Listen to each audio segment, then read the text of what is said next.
Bonjour, aujourd'hui on plonge dans la modélisation de scénarios. C'est un outil stratégique, franchement essentiel pour naviguer dans un monde de plus en plus imprévisible. Allez, voyons ensemble comment ça fonctionne. On va commencer avec cette citation parce qu'elle est vraiment très parlante. Elle résume parfaitement l'état d'esprit. L'idée, ce n'est pas d'être pessimiste, pas du tout, c'est d'être proactif. En gros, prévoir les difficultés, c'est se donner les clés pour réagir quand ça arrivera. Voilà une question cruciale à se poser. Est-ce que le plan d'affaires ne repose que sur une seule vision de l'avenir? Parce que si la réponse est oui, eh bien ce plan est peut-être beaucoup plus fragile qu'on l'imagine. C'est même le principal défaut des prévisions traditionnelles. Et c'est là tout le problème. S'appuyer sur une seule et unique prédiction, c'est un pari risqué. D'ailleurs, de nombreuses sources s'accordent à dire que ne pas avoir de scénario est l'une des plus grosses erreurs en matière de prévision. Le statu quo, en fait, n'est plus un scénario crédible. Et là, on voit bien la différence. D'un côté, il y a le plan à scénario unique, celui qui part du principe que demain, eh bien, ça sera comme hier. C'est un plan qui est rigide, vulnérable au moindre choc, et de l'autre, une approche multiscénario, beaucoup plus agile, beaucoup plus résiliente, prête à encaisser les imprévus. Et des imprévus, il y en a. Que ce soit les fameux signes noirs, ces événements rares et à fort impact que personne ne voit venir, ou bien les perturbations du marché, les changements de réglementation, les soucis logistiques, une prévision unique peut devenir complètement obsolète en un claquement de doigts. Il faut donc une approche plus robuste. Alors, comment on fait?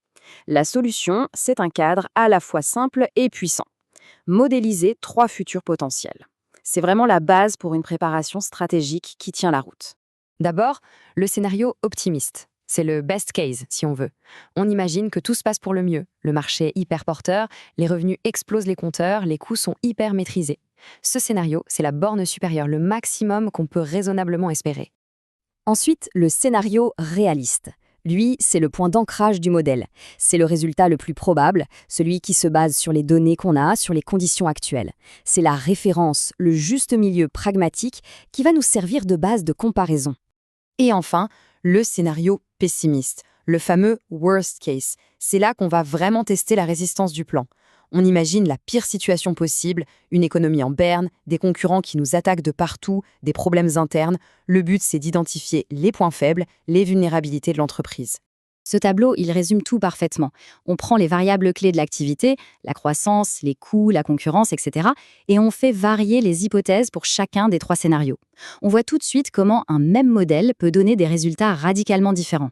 Bon, maintenant que le concept est clair, passons aux choses sérieuses. Comment on fait, concrètement, pour construire son propre modèle des scénarios? C'est un processus en 5 étapes assez logique. 1. On identifie les facteurs clés, c'est-à-dire ce qui a un vrai impact sur les résultats. 2. On définit nos 3 scénarios. 3. Étape cruciale, on développe des hypothèses chiffrées pour chaque scénario. 4. On calcule l'impact financier. Et 5, le plus important, on planifie des actions concrètes pour chaque futur. Mais alors, c'est quoi ces fameux facteurs clés? Eh bien, ça peut être pas mal de choses. Le chiffre d'affaires, bien sûr, les coûts de production, les dépenses opérationnelles, mais aussi des facteurs externes comme la demande du marché ou même les taux d'intérêt.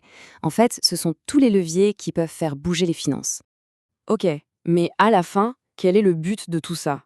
Ce n'est pas juste un exercice théorique pour se faire plaisir. Non, le vrai objectif, c'est de se préparer à prendre de meilleures décisions, des décisions plus solides, plus résilientes.